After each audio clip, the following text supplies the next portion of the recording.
महाराष्ट्राची कुलस्वामिनी आई तुळजाभवानी मातेच्या मंदिरात भाविकांनी मोठी गर्दी केली आहे। एकीकडे नाताळचा सण तर दुसरीकडे लग्नसराईमुळे राज्यासह तेलंगणा आणि कर्नाटकातून भाविक दाखल झाले। तुळजाभवानी मंदिरातून आढावा आमच्या प्रतिनिधींनी घेतलाय, पाहूया। नाताळच्या सुट्ट्यामुळे लोक देवदर्शनाला पसंती देत आहेत आणि तुळजापुरातील तुळजाभवानी मंदिरात सुद्धा मोठ्या प्रमाणात भाविकांची गर्दी दिसते। आपण पाहू शकतात की भाविक इथं मोठ्या प्रमाणात देवीच्या दर्शनासाठी दाखल होत आहेत। महाराष्ट्र त्यासोबतच कर्नाटक या ठिकाणाहूनही भाविक देवीच्या दर्शनासाठी इथं दाखल होत असतात। नाताळाची सुट्टी असेल, वर्षाखेर असेल आणि लग्नसराई असेल, हा सगळ्या एकत्र सुट्ट्यांचा कालखंड बघता इथं मोठ्या प्रमाणात हे भाविक दाखल झालेले आहे। ह्या उजव्या बाजूला जी रांग आहे ती गोमुख तीर्थाकडे जाणारी रांग आहे। त्या ठिकाणी लोक हातपाय धुवून पुढे देवीच्या दर्शनासाठी जात असतात, तर हे समोरून जाणारी जी रांग आहे ते डायरेक्ट दर्शन मंडपाकडे देवीच्या गाभाऱ्याकडे जाणारी ही रांग आहे।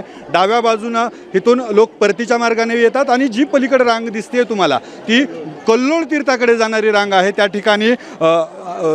ठिकाणाहून लोक परत पुन्हा देवीच्या दर्शनासाठी जात असतात। एकंदरच नाताळाच्या सुट्ट्या वर्षाखेर यासाठी इथं मोठ्या प्रमाणात लोक आलेले दिसत आहेत। देवीची कुलाचार पूजा असेल किंवा कुलदैवताचं दर्शन घेण्यासाठी हे लोक दाखल झालेले दिसत आहेत। अप्पासाहेब शेळके, एबीपी माझा, धाराशिव, तुळजापूर। एबीपी माझा, उघडा डोळे बघा नीट।